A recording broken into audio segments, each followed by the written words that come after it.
बताओ क्या क्या कर्मकांड किए हैं इन्होंने, क्या हो दंड काटा है पृथ्वी पर। अरे अरे मर गया, अरे मर गया।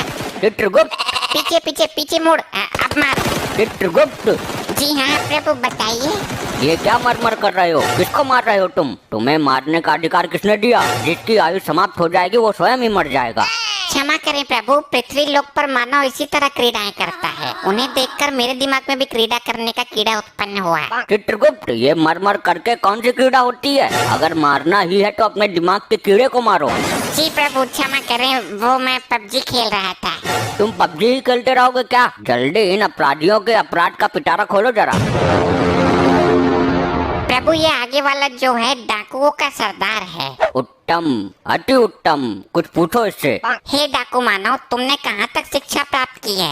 ले भैया ओम फो, क्यों तुमने मेरे लिए कोई लड़की देखी है क्या? शादी करवानी है मेरी? असभ्य मानव, ये यमलोक है, मर्यादा में रहो वरना गरम तेल की कढ़ाई में डालकर तुम्हारा ले भैया ओम फो निकाल दूंगा। अरे साहब कैसी बात करते हो, मैं शिक्षा प्राप्त करता तो डाकू ही क्यों बनता?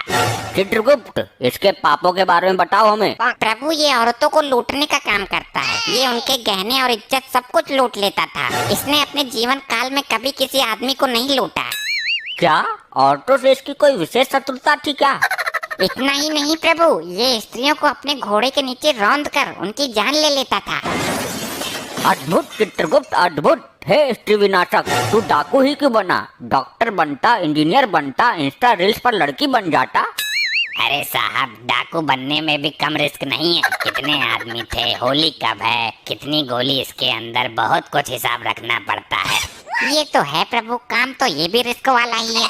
और फिर मैं छोटा मोटा तो डाकू था नहीं। डाकू गब्बर सिंह जो था वो चेला था मेरा, मैंने ही उसे डाकूबाजी सिखाई थी। बंद करो अपना ये पिरलाप, तुम मेहनत करके भी तो कुछ कमा सकते थे। इस काम में सबसे ज्यादा मेहनत है प्रभु। इसका मतलब तुमने कभी मेहनत करने की चेष्टा नहीं की? नहीं प्रभु, मैंने मेहनत करके एक बार भट्टे पे काम किया था। ये दुनिया बड़ी जालिम है। मैं मार्केट गया सब्जी लेने, मेरी जेब काट ली किसी ने। स्त्रियों के साथ बहुत जुल्म किया है तूने, इसका तुझे कठोर दंड मिलेगा। मैं किसी स्त्री के साथ क्या जुल्म करूंगा? मेरी खुद की स्त्री तो खुद कालिया के साथ भाग गई। चित्रगुप्त, जरा हमें भी कालिया के बारे में बताओ। प्रभु ये कालिया है, ये हमेशा अपने सरदार की बात करता है। यही ले गया था इसकी लुगाई को। क्यों रे, दूसरे की लुगाई पर गंदी नजर रखते हुए लज्जा नहीं आती? अरे प्रभु वो इसकी बीबी नहीं थी, हमारी टीम के लोगों ने किडनैप किया था उसको। सरदार ने उसे जबरदस्ती बीबी का दर्जा दे दिया। और प्रभु ये तीसरा मानव, इसका दूसरा साथी है। ये हमेशा सरदार के सपोर्ट में रहता था। ये भी इसकी लुगाई को भगाने की फिराक में था, पर इससे पहले कालिया हाथ मार गया। गलती कालिया की ही नहीं है सरदार, तेरी तो पूरी टीम ही खराब है। यमराज जी, इसी टीम की वजह से तो मैं यहाँ हूँ। और चित्रगुप्त, ये औरत कौन है? प्रभु यही तो है वो अबला नारी, जिसके पीछे ये डाकू गैंग पागल है। चोरी, जब तुझे सरदार ने बीबी का दर्जा दे दिया था तो कालिया के साथ मुंह काला करने की क्या जरूरत थी?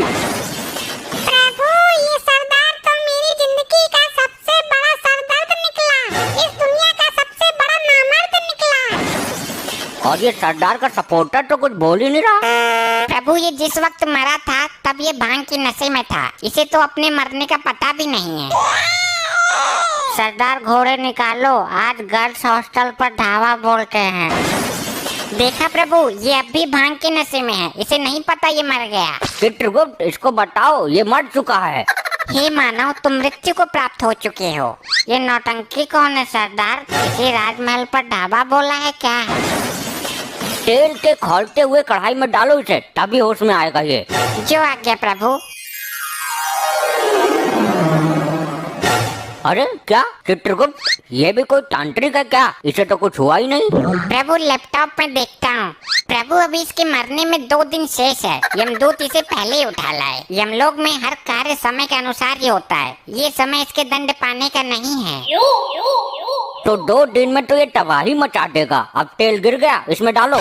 प्रभु तेल तो समाप्त हो चुका है। उस दिन वो चंड मुंड पी गया था सारा। ओ लुगाइयों के लुटेरे, तू ही बता दे कैसे कंट्रोल करें इसे। अब ना ये आभूषण उतार कर मुझे दे दे, वरना फायर खोल दूंगा। प्रभु बचाओ इस नौटंकी से। हे मानव, तुम अब डाकू नहीं हो, एक आत्मा हो। और ना तुम इस वक्त पृथ्वी लोक पर हो। कालिया मेरी बंदूक ला और छीन ले इससे सारे सोने के मुकुट। अबे यहाँ बंदूक रखी है, बबला कर दिया तू यमलोक में है। अरे प्रभु मेरी गर्दन में छेद खोल देगा ये। 2 दिन तक ये इसी अवस्था में रहेगा। मैं तो बोलता हूँ इसके सरदार को भी लटका उल्टा। अरे नहीं, मैं एक ब्रांड हूँ, पृथ्वी पर नाम है मेरा, और तुम्हें मेरे नाम का खौफ था। हम यहाँ तुम्हारे शौर्य और पंचम की गाथा सुनने के लिए नहीं बैठे हैं। आप कालिया से पूछ लो, औरतें तो मेरे नाम से ही बेहोश हो जाती थी। प्रभु बकवास कर रहा है, अभी कुछ दिन पहले ही औरतों ने चप्पल से इसका मुंह पीटा था। कालिया, क्या ये भी झूठ है कि जब हम किसी बंगले में कदम रख देते थे तो बंगले का मालिक हमें बंगले की चाबी सौंप देता था हमारे खौफ से? हाँ ये तो सच है, और ये भी बोल के जाता था कि जरा बंगले की सफाई अच्छे से करना। कालिया, इतने गिरे हुए हम नहीं जितना तू चित्रगुप्त के सामने हमें गिरा रहा है। सही बोलूं तो तुम सही मायनों में सरदार की पदवी संभालने के लायक ही नहीं थे। कालिया, अपनी औकात मत भूल, ये जमाना जानता है कि हम गब्बर के गुरु थे। अरे ये तो तुम्हारी ही फैलाई हुई अफवाह है, वरना गब्बर जैसा डाकू तुम्हें गुरु बनाएगा। भूल गए, उसने तुम्हारा मुंह काला करके गांव में घुमाया था, जब बच्चे भी तुम्हारा पजामा निकाल कर भाग गए थे। कालिया, तू यमलोक में भी मेरी बेइज्जती करने से बाज नहीं आया। बस बहुत हुआ ड्रामा, ये यमलोक है, तुम्हारे ससुराल नहीं। चित्रगुप्त, इन सबको दंड दो इसी वक्त। जी प्रभु, बताइए क्या दंड देना है इनको? जल्द ही इनको यमलोक की लावा नदी में फेंक दो। जो आज्ञा प्रभु। अरे नहीं प्रभु, मुझे जाने दो, मैं कोई पाप नहीं करूँगा। चुप रहे दुष्ट, तेरे पाप का घड़ा फुल हो गया है, जा अग्नि में नहा क्या। नहीं,